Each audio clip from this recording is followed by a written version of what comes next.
Here is your latest Africa News Update. Mr. President, I cannot help but regret that the history of my country is so painfully connected to the United Nations. For 24 of our 59 years of independence, there has been a peacekeeping mission deployed in my country. Despite this long presence, why have most of our hopes for peace and development been dashed?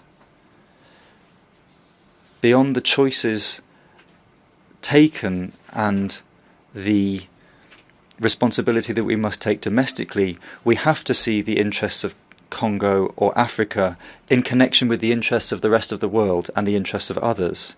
What would have happened to Congo if Patrice Lumumba had not been assassinated? What would have become of my country if it had been allowed to learn its way in democracy in the post-war era without having been diverted by wars that came from outside?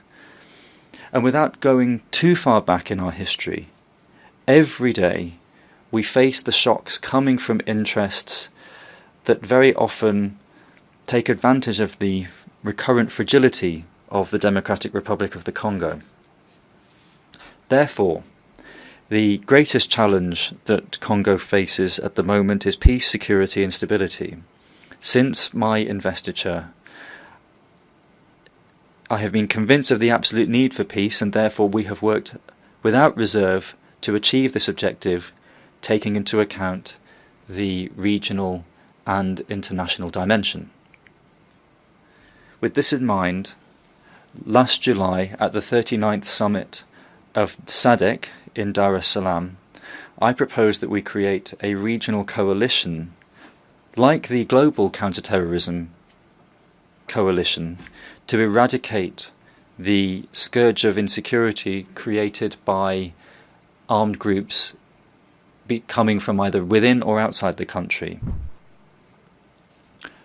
Mr. President, ladies and gentlemen, the absolute priority of my options is to offer a prospect of dignity to our populations, to promote the creation of jobs, in particular for young people, and to combat precarity and exclusion. This assembly that wishes to reduce inequalities and to build a world that is more inclusive might be the best way to drive these views. The challenge is enormous, but what makes us human is our capacity to find solutions, improbable even though those solutions might be, when those solutions are necessary.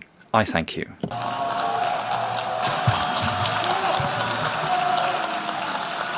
If you like informative and educative African videos, make sure to subscribe and hit the notification button so you don't miss any of our latest videos.